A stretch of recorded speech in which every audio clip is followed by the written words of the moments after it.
It's a really great pleasure for me and honor to talk to you. And this is one of my favorite topics, talking to researchers. 2 days ago, we had a presentation for institutional leaders. Institutional leaders are very important when it comes to the adoption of the repository because they make some decisions. They are crucial to the sustainability of this, but it's basically researchers are the most important here as they are end users. If they don't use an infrastructure, then it doesn't serve the purpose. So that's why it's very important for researchers to adopt repositories. And I will try to show you through some examples, very practical examples, that it's actually beneficial for you to use the repository and that the repository should be your favorite infrastructure. And I will show that it's actually doing much more for you than many commercial services that look shiny and they look very attractive, but basically repository does much more for you. First of all, I'll make an introduction that is the same as the introduction 2 days ago. It's very important to understand what a repository is, because we are not technical people. So when we see a website on the internet, we are not always able to see the difference and to assess the quality among an ordinary website and a very robust database that actually has a really standards and the infrastructure behind it. So it's very important to understand what a repository is. So it's an online platform, and this platform collects, preserves, and provides access to scholarly content, but it does this in a very structured way. So you can upload scholarly content on a website, but it probably won't be optimally searchable. It won't be indexed by search engines, etc. So it's very important where you provide this content. And also, it's not an ordinary database that IT people that we usually have at our institutions can make, because they usually, they meet the basic functions, and it looks like a database. You can put something, you can log in, you can put something there, you can search it, but basically it doesn't provide the visibility that a repository does, because for a repository it is crucial that it rests on some internationally accepted standards and that it can communicate with other infrastructures that are relevant for scholarly work. So that's very important to understand. The repositories can be different in scope and size. They can be institutional, they can be national, as yours is, and they can be disciplinary thematic. So if, for example, people doing, I don't know, mass spectroscopy, or people doing genomics research, etc., they have their own thematic databases where they can deposit their results, the data sets or their publications, and their colleagues can find them there. In Serbia, we have many institutional repositories. We couldn't make an agreement because the landscape is such to make a single national repository. We are a small country. It probably would have been much better for us to have a national repository, but that wasn't possible. So institutions ventured into creating their own repositories. In your case, it's very good that you have a national repository because it's centrally managed, and in this case, it's much easier to make sure that the same standards are followed. And this is actually a good starting point for you. So this is about the metadata. So be in the repository, we use the metadata. For you, it's like you have a form and you fill out the form, and it's human readable for you. So you have title, you have authors, keywords, etc. But this is translated into something like this that you can see on the left. So these are some fields, standardized fields, and you don't need to know those fields. It's for librarians to know these fields. It's important for you to know that the metadata are structured, and thanks to this, that they are structured in this way, your repository can communicate with other, it can deliver, and you will see later how it can deliver metadata to other services, search engines, and repository aggregators. Also in the repository, You can control access to your outputs, publications, and other outputs. So at the moment, everything that is in your repository is open access, but later on, when more people join and start depositing, you will be able to control whether it is publicly available to everyone, or it's restricted to, if, for example, if you have a copyrighted paper and you don't own the copyright and you don't want to breach the copyright, then you will restrict access to this content, and it is perfectly possible to control this in the repository.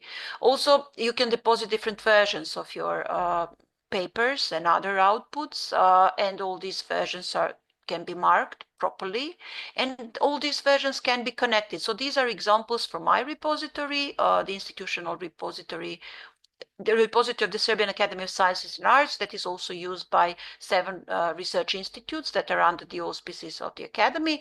And we use this practice of connecting, linking via those persistent identifiers. We are linking various versions of the same publication, for example, in the repository. On the right, you can see a form that you will not normally see, but it's for you to know that a repository manager, so in the repository, you will have repository managers. Now they are affiliated, there is a central team, and they are managing everything. But later on, after the project ends in a few months, you will have a repository manager at your institution, and whenever you submit something to the repository manager will check. So what you submitted won't be available to anyone except for the repository manager. So there is no risk that you can make a mistake. It won't be publicly visible. And then the repository manager will check and approve if everything is fine. If it's not fine, the repository manager will reject and return to you the record so that you can make and provide the instructions how you can make those changes and corrections. And after that, you will probably be able to resubmit, and then it will be accepted in the repository. So those workflows are quite complex, and there are many ways to control what goes in and what goes out. So there is really, if you have trained people working as repository managers, there is no risk that you can make an error. So that's a concern that researchers usually have, that they will, be in breach of law, but there are ways to prevent it. So what are the benefits for researchers? This is actually the most important for you. Why would you use a repository if you have various databases, various resources? So why would you use a repository? First of all, repository is a discovery platform, so you can go there and find the data, find publications for your research. So if you're doing research that is related to some topics that are relevant, for example, for the social sciences, humanities, etc., some issues that are related to your country and also the resources from your country, this is the right place to go and seek for this information. And you have different ways to discover this information. So you have on practically every page, you have, starting from the home page, you have a search box, so you can search there. Then you have filters to refine the search, and there are many filters. So you can also use Boolean operators and or etc. and combine keywords etc. to search terms to create very complex search strings. What is important for you to know is that in the repository, it's not only the metadata that are searchable, it is the full text as well. So if the full text is, I don't know, OCR'd, or it is from a digital born publication, then it will be indexed by the repository and it will be included in the search index. So when you are searching for some terms, if they are available in the full text, you will get a particular publication among search results. It is also very important for you to know, so this search is not like, it's not perfect. There is no perfect search, especially now you see that what's going on with Google search, with those AI tools. So the ranking of the results may not be always logical to you, and you will probably have to, scroll a bit and see a number of pages of search results. But that's because full text is searched. And if you turn off this option, then you will just search the metadata, but you won't capture everything. It's quite typical of repositories. It's not only your software. It's not that your team doesn't know how to set it up. So my IT team in Belgrade, we experimented a lot, and basically this is the compromise that you make. So the search is not perfect, but you capture more, and you search the full text. So don't just be confused. That's how repositories are operating. Also, you will be able to access abundant resources, because most of these resources, especially if it's about, I don't know, scanned publications or print-only publications, or the publications that are available, that are published by your institutions, but they are not sold, or the print runs are small. So this is the place where you will be able to access those publications. You won't be able to access them in many commercial international databases. So these publications bring a particular value to your repository. Also, you will be able to use the repository to showcase your research results. So on the right, you can see an example from your repository. This is a list of publications by one of the researchers. So in the repository, each institution has its own collection. We call them communities in the repository. So each institution has, and it has a profile where an institution can provide details about the important things. And also each researcher has a profile, and each researcher can provide information, persistent identifiers, ORCID, important links, links to social media profiles, and also a list of publications. So when you upload your publications, they will be automatically attached, linked to your profile. And when you go there and list, you will see your publications. Also, it's very important that you can use the repository to enable open access via the so-called green route, which means that if you have published an article in a commercial journal that is not open access, an open access journal, you won't be able to share the version of record of the final published version of your paper, but you will be able in most cases to publish the accepted manuscript. And I will show an example later from my repository how this is done. And this actually improves the usage of your research, and it also very often helps increase citation counts. So this is another benefit of the repository, because the repository is a very good place to do this.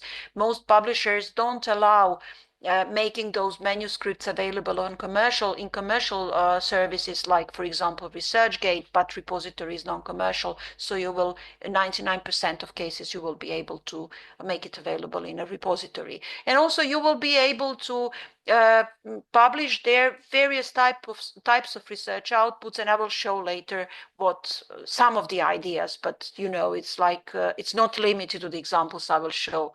So you can put anything that you consider important for your research, you can deposit it in the repository. One of the examples that is particularly popular in Serbia and at my institute are conference posters. So conference posters, they are quite attractive. So researchers put a lot of effort into preparing them. And this is the type of content that many people like. For example, students, young career researchers, they like to see other people's posters. So we started making posters available many years before we actually established a repository, and then we just moved them all into the repository. So this is a PDF of the poster, and we provide metadata. So you wouldn't believe, but even this type of content is sometimes cited. And we had a case where a US researcher cited 5 of the posters by our colleague in their PhD thesis. So, but it's really nice, and they usually have very nice visit and download counts. So you can deposit posters. Also, you can deposit various formats of materials. For example, on the left, we have an audio recording. It's an online lecture that was recorded on Zoom, and then it's made available in a thematic repository from Serbia. Also, our researchers, they have technical reports, patents, etc. They usually don't deposit patents in the repository because we have an independent national patents database. But for example, those technical reports that describe this is a technological procedure that was commissioned by an industrial, a corporate entity, and they were paid for this. And this is an original technological solution. So this is taken into account in the research assessment, and they want to have this in the repository. These reports are not always publicly available. Most of them I can say are not publicly available, but we have examples of those that are publicly available. So, you know, this is a way for those to be available to the assessment bodies, but on the other hand, they are also offered to the research community. So this one is an open access, it is also under an open license. Also, we deposit research data. So on the left, you can see a data set. These repositories are not, and your repository, perhaps there are repositories that are better suited to particular types of research data, but you can also deposit data in the national repository. So this is an example of research data deposited, and you can see those blue links. It's a good example how this data set is linked to publications, to supplementary information, to the accepted manuscript, to projects, etc. So it's a really nice way to provide context for this data set. On the left, on the right, you can see a data management plan deposited. So most people go to Zenodo and deposit their data management plans there. So since last year, data management plans are mandatory for national projects, and my colleagues, they prefer to make the data management plan publicly available in the institutional repository. So we created a dedicated collection to this project, and among other things, there is a data management plan. Also, we have a very interesting use case, the Institute of Musicology of the Serbian Academy of Sciences and Arts. It's a very small institute, but they are really making a really good use of the repository. So, for example, they have a journal, and they publish a journal, and they have a platform for the journal. But they observed that the journal is indexed by Google more quickly if they deposit journal papers in the repository as well. So what they do, they also deposit journal papers in the repository. But also they deposit other things. So on the left, you can see an interesting example of a type of research output that they produced, and that is not really a typical kind of research outputs. So they have music editions, they publish CDs because they are studying musical history. And then each of those CDs has a booklet, and sometimes it's longish. And there is a study included and a description of what is contained on the CD of the musical items that are included, but also there is a bibliography, and there are some very interesting references there, and very often it's bilingual. So you can't find those booklets independently in libraries, but they provide the PDFs of those booklets in the repository. So it's a very nice way to showcase something that is usually, attached to something else. They're not depositing the content, the musical content of these audio recordings. They haven't started doing this yet, but they are publishing those booklets. Also on the right, you can see an example of an event poster. So they organize many events where they discuss things that they study, and these posters are interesting because they have people at their institute who study, for for example, study the history of such events. And they publish papers about this, for example, public discussions about the music history in Serbia in the 70s or in 1970s. So, for example, this can be considered as research data. As for future researchers, those posters will be valuable. They can see who took part, etc. And they are archiving the posters of the events that their institute organizes. And they really like this collection. Also, the Faculty of Chemistry in Belgrade, they have a student journal. It's a magazine more, and it's managed by the students. So they deposit it's also printed, but they deposit those PDFs of the issues of this magazine in the repository, and they have a dedicated collection to this.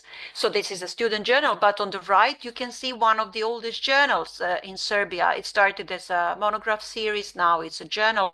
It's been published since 1913, and they digitized the whole collection, and they made it available, publicly available in the repository. So this is another example, and I see that there is interest in Georgia. Last time we discussed this, there is an interest to make such things, these digitized things, available. I can also say that items from this collection are really well visited from all over the world, because this is for many issues, this is the only place where they are available as digital copies, and that's why such collections that offer such unique resources have a really good metrics, really good visits and download scores. So it's something that we didn't really expect when we started developing repositories, but it's really nice to know to researchers. And also in your repository, you have this button that says visits and downloads. So once you start using it more actively, you will have access to this information, and I believe it will be very interesting for you to see what's the most visited type of content. Also, that's what I explained about author-accepted manuscripts. So on the left, you can see we deposit everything in the repository. It's an archive. So we deposit even the things that cannot be publicly available, but we want to have them archived in our repository. So you can see a published version of an article as it is published in the journal. It has all the metadata. It's quite detailed, but the PDF is not available. It's not publicly available. But on the right, the authors provided the accepted manuscript, so it doesn't have the final layout. It's the accepted version after peer review, and we have a national open access mandate. Not all institutions follow it, but at my institute, we're doing this quite strictly. So we provide those author-accepted manuscripts in the repository. They usually there is an embargo period, but when it expires, and you can set up this in the repository, so you don't have to go and open an article when the embargo expires. It just opens up itself, and it's publicly available to anyone.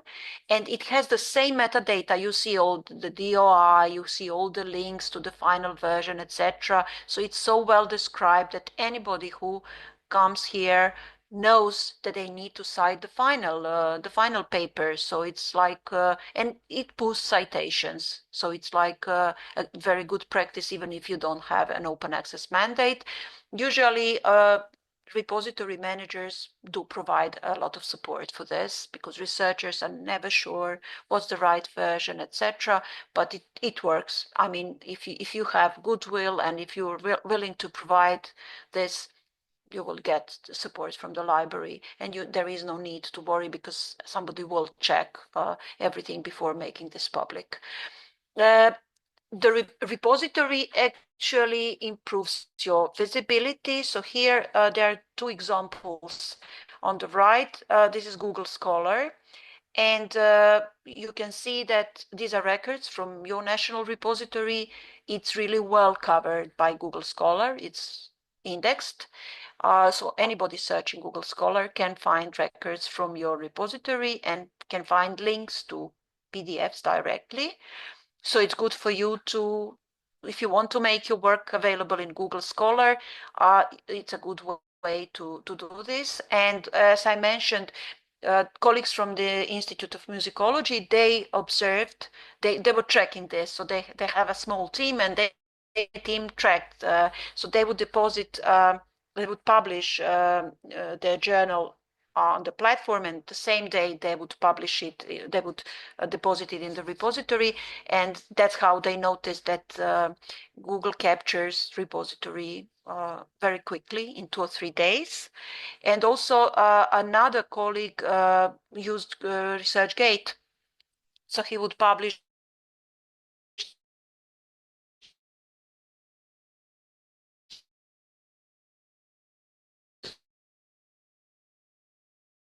the,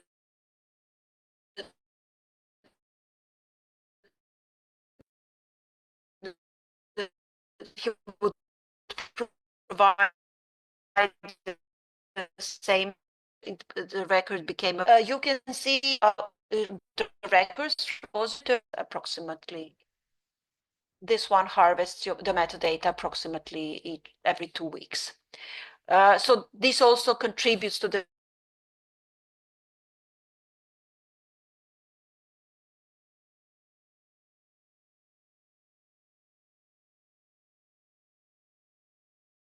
on the right is a book published in Serbian, published in, it's a print-only book. That the PDF was available, and it was made available online in the repository. And we know that the book is cited more than 200 times. This is something that we wouldn't have known without it being published in a repository and then harvested by Google Scholar. So this record is from Google Scholar. Google Scholar shows citations. The other is a paper published by the colleagues from my institute, and I explained during the previous webinar, so I'm repeating myself for those who were there. It was published in a local journal. At that time, it was a print-only journal. This paper wasn't available online at that moment, but we scanned it because it was interesting. It was in English. We scanned it and made it available in the repository. And now we see that it has more than 100 citations. So there are very good chances that if we hadn't done this, this paper wouldn't have been cited at all. So it's a very, because it's a kind of a drastic example. It's not a journal that is indexed anywhere. It's just an ordinary local journal, and it's not really well cited, but this paper was good. It was interesting. And by making it available, we actually made sure that it is also cited. This is a diagram that shows what the repository does to your research. So the repository disseminates your research very widely. It has some interfaces, technical interfaces. It has its way of communicating with other machines that you don't really need to know anything about except that they exist. And via those channels, the repository delivers metadata to many, many services, and those services disseminate the metadata even further. And that's how, for example, your research, if it's indexed by OpenAIRE, and it will be, it will end in to go triple. So I usually get questions from my colleagues that they say, oh, I found my paper, I don't know, in Open Knowledge Maps or in Go Triple, and I wasn't aware. So I said, yeah, we didn't have to communicate with Open Knowledge Maps and Go Triple because OpenAIRE did it for us. So, and it's very good because those services like OpenAIRE, like Bayes, like Core, they provide metadata to other services. They publish open data sets of consisting of metadata, so other services can use this content.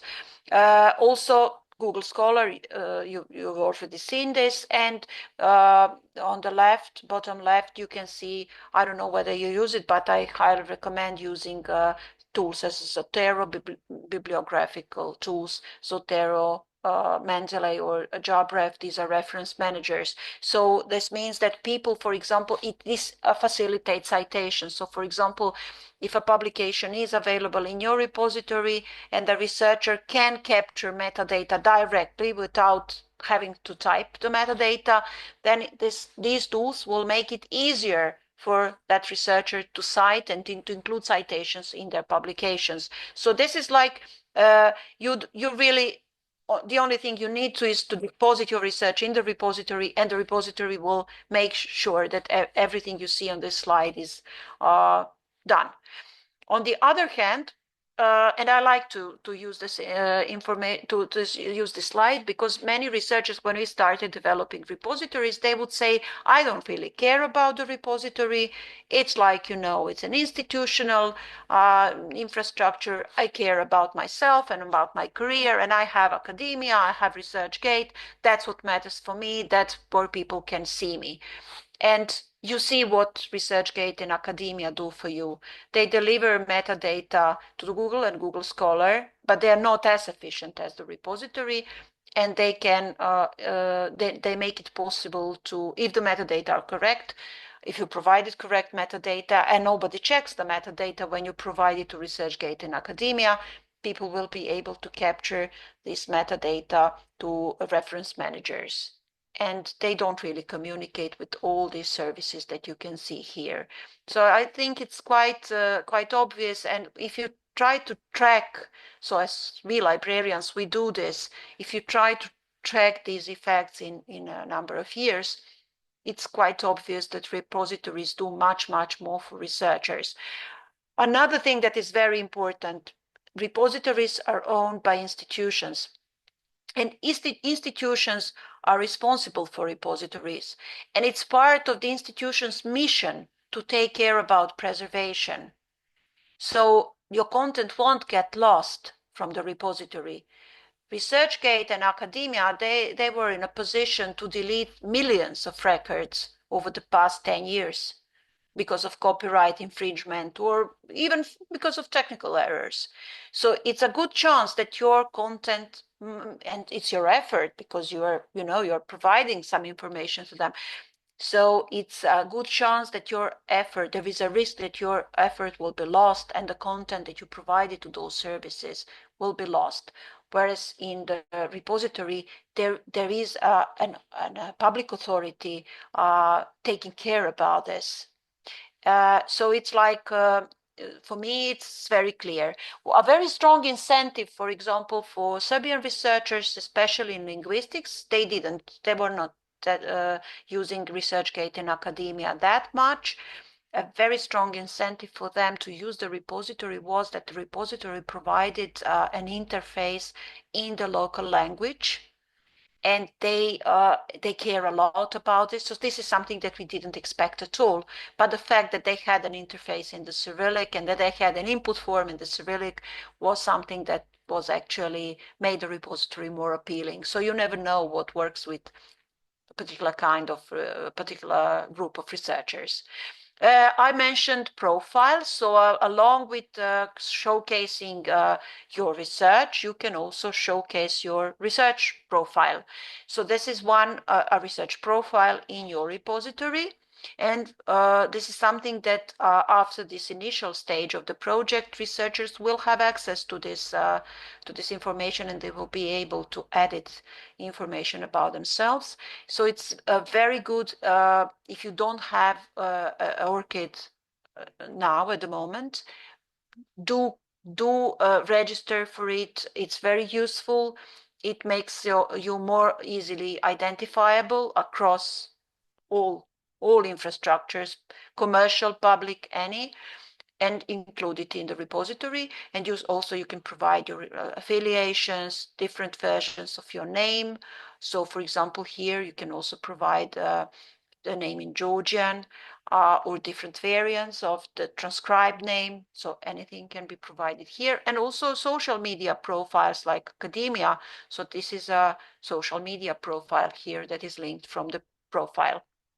And also, research outputs are linked to this profile, and anybody can see this, and it looks really nice. So, also, what we did and what really worked well in our community, we, as librarians and repository managers, we provide support to researchers to populate their ORCID profiles. So in Serbia, ORCID profiles are mandatory now, but even before they became mandatory, they had been quite popular, and we had campaigns to cover Serbian researchers with ORCIDs, and those campaigns were quite effective. So, but then, people from the humanities, they would say, well, I can't really import automatically my records into my ORCID profile because they can't be found. My publications cannot be found in Scopus, in Web of Science, so they are not covered by those services.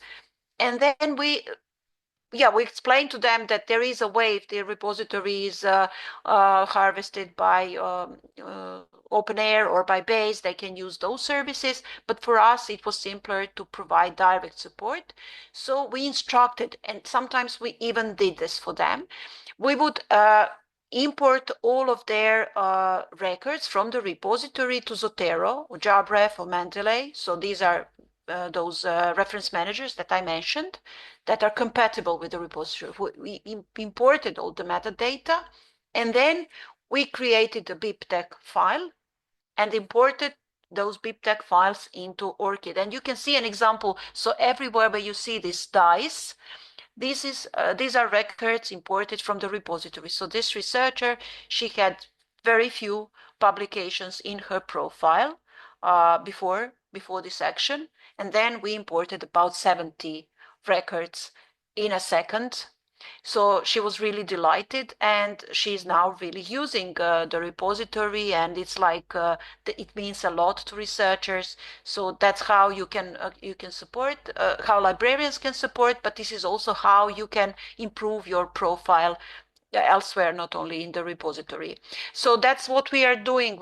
That's how we at my institute, how we are integrating repository in other profiles that researchers have. So this is on the left. This is a page from our institutional website. And instead, previously, until some years ago, we had detailed lists of publications on every page.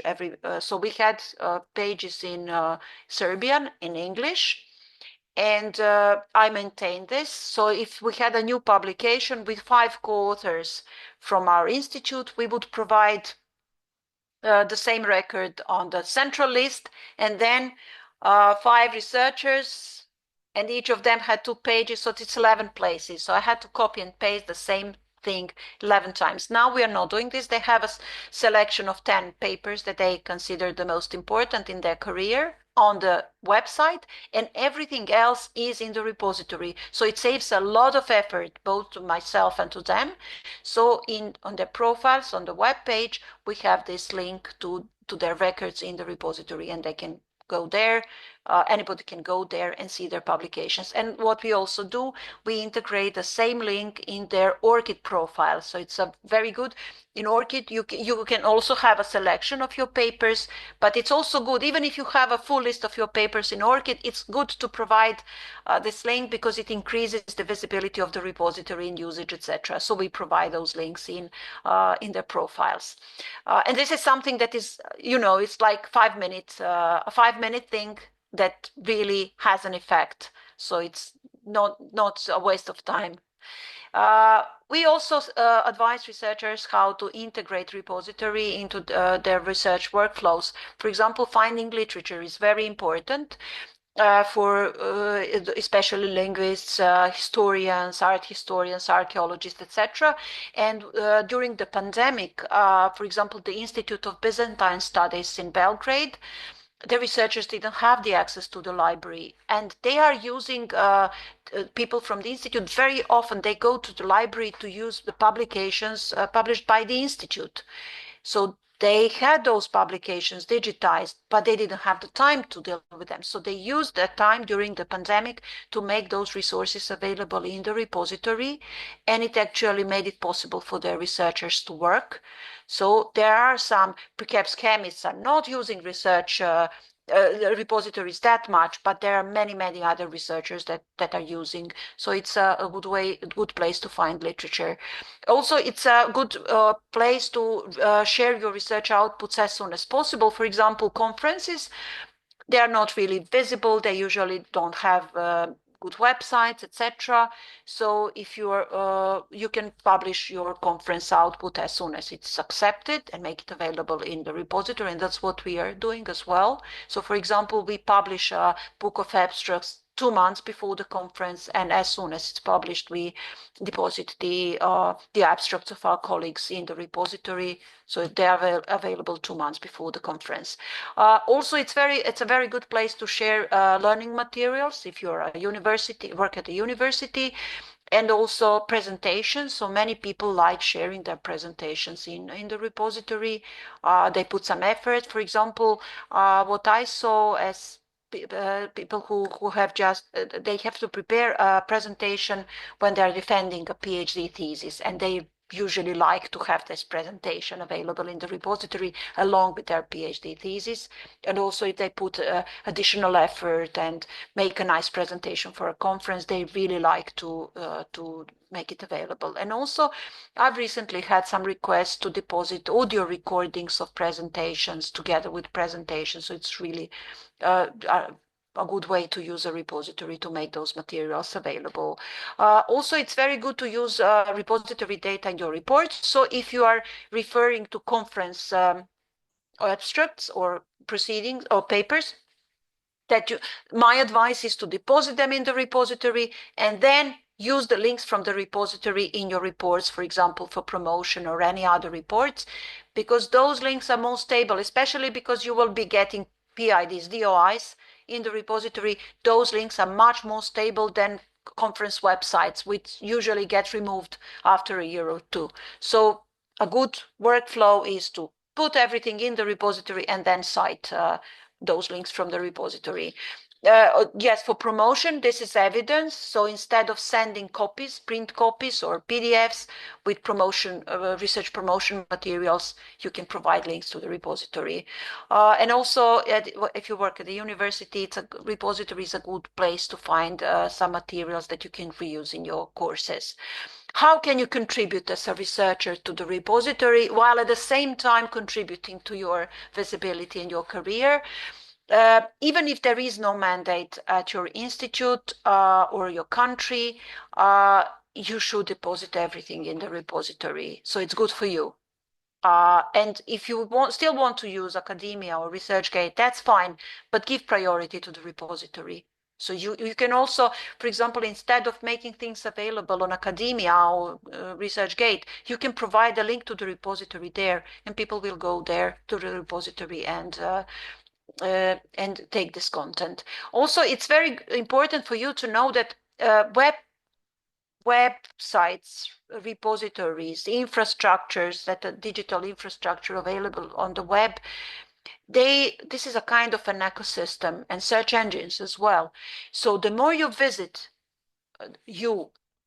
and other people visit your repository, the more visible it becomes to search engines like Google. The more it's used, it's more visible, and its ranking in search results actually improves, and it's visible on the first page and not on the 10th page.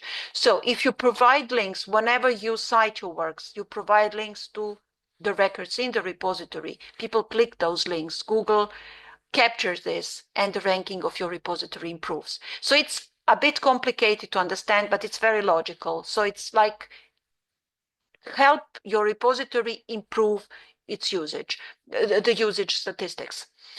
Also, it's very important to know that you need to deposit the full text of publications. So metadata records don't really help, because people can find metadata anywhere. They come to the repository to see the full text. So if it's possible, make it publicly available. If it's not possible, provide it, and it will be archived, and it will be preserved, and it will be also preserved for yourself. Also, you can make the work of repository managers easier by providing accurate metadata. So it's might be an additional effort for you, but it will make the whole system more efficient, and they will provide very clear, it's not complicated, they will provide very clear guidelines how to do this. It's also very important for those PDFs that you provide that they have all the elements that are necessary. For example, if you have a book chapter and you don't have the title of the book, the publication place, etc., included in this PDF, but just you have a book chapter, those people on the internet who find this, they usually get directly to the PDF. They won't be able to identify this publication, and they won't be able to cite it properly. So it's very important to include all the important information that always think about the user. What can I do to make a user who finds this easy to cite my work, because I care about my work being cited. Also, if you find any errors in the repository, just report them, because the team will take care about this, and collaborate with the repository team. So it's like this active communication is very, very important. This is the form that is currently used by your central team to provide information for the repository. On the left, this is a team for individuals. So this is the information that you provide about yourself. And on the right, there is a form that will be probably updated soon about publications and other research outputs that you're depositing in the repository. So currently you are sending the metadata and you are sending the files to the central team. These forms will probably be available to those who don't want to deposit themselves even after this initial stage. And you will have the user manual and guidelines that will make it easier to provide very accurate information. This is all from me. And now we can have a discussion.